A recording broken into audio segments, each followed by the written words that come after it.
ئامادەکاریەکان کۆتاییات. نوێی ئاب شەشەمین کۆنگرەی ڕێکخراوی قوتابیانی کوردستان ئەنجام دەدرێت. 170 ئەندامی ناوەندە جیاوازەکانی قوتابیان بەشداری کۆنگرە دەکەن.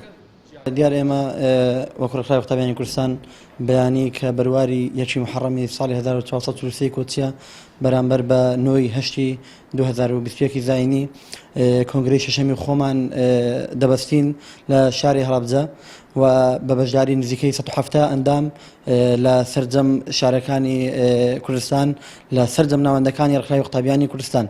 دیارە بەیانی ئێمە کە دەست بە کۆنگرە دەکەین سەرەتا ئاهەنگی کۆنگرە دەست پێ دەکەین بە بەشداری بەڕێز جنابی مامۆستا عەلی باپیر سەرۆکی کۆمەڵی دادگەری و هەروەها ئەندامانی سەرکردایەتی و ئەندامانی ئەنجومەنی سیاسی و میوانانی خۆشەویست لە هەر جیهەت و لایەنێک و ئینشاءڵڵا کۆنگرە 2 ڕۆژ دەخایەنێ و کۆنگرەیەکی سەرکەوتوو دەبەستین.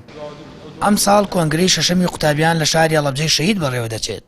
ئەندامانی کۆنگرەی شەشەم گەشتبینن.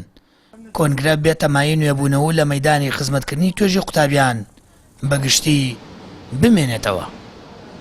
سپاس بەخوای گەورە ڕێکخراوی قوتابیانی کوردستان لە ماوەی ڕابردووە خزمەتێکی زۆری بە چین و توێژی خوێندکاران کردووە و ئینشاءڵڵا ئەم کۆنگرەیش کە کۆنگرەی شەشەمی ڕێکخراوی قوتابیانی کوردستانە بێتە مای خێر و بەرەکەت بۆ کۆمەلگا و بۆ قوتابیان بە تایبەتی. خۆشحاڵیەوە خەریکی ئامادەکارەکانین بۆ کۆنگرەی شەشەمی ڕێکخراوی قوتابیانی کوردستان. بە خۆشحاڵیەوە زۆرینەی ئامادەکارەکانمان تەواو کردووە بەو هیوایین کۆنگرەیەکی سەرکەوتوو بەرهەمدار بێت. دیاسبینی یەکەم ڕۆژی کۆنگرەی شەشەمی ڕێکخراوی قوتابیانی کوردستانە کە جیاواز جارەکانی تر مای خۆشحاڵیم جارە لە شاری هەڵەبجەی شەهید ئەبەسرێ. ئەمەش مای گرنگیدانی ڕێکخراوی قوتابیانە بەسەر جەم شار و شارۆچکەکان و تەمەناکەین ئەم جارە کۆنگرە ئەم جارەمان بێتە هۆی نوێبوونەوە و بەخۆداچوونەوەیەک لە ڕێکخراوی قوتابیانە کە بێتە هۆی سەکۆیەک بۆ هەموو چین و توێژی قوتابی بەبێ جیاوازی.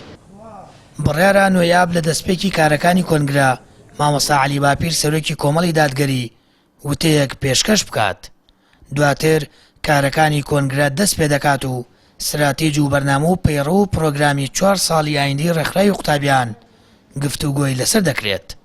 کۆنگرە ماوەی 2 ڕۆژ دەخایەنێت و 3 کەس بۆ سکرتێری ڕێکخراوەکە خۆیان کاندید کردووە. 9 کەس بۆ کارگێڕانی سکرتارێت خۆیان پاڵاوتووە و 3 کەسیش بۆ بەرپرسی نووسینگەی هەولێر کاندیدن. سامەر فەتاح کەناڵی ئاسمانی پەیام هەڵەبجە.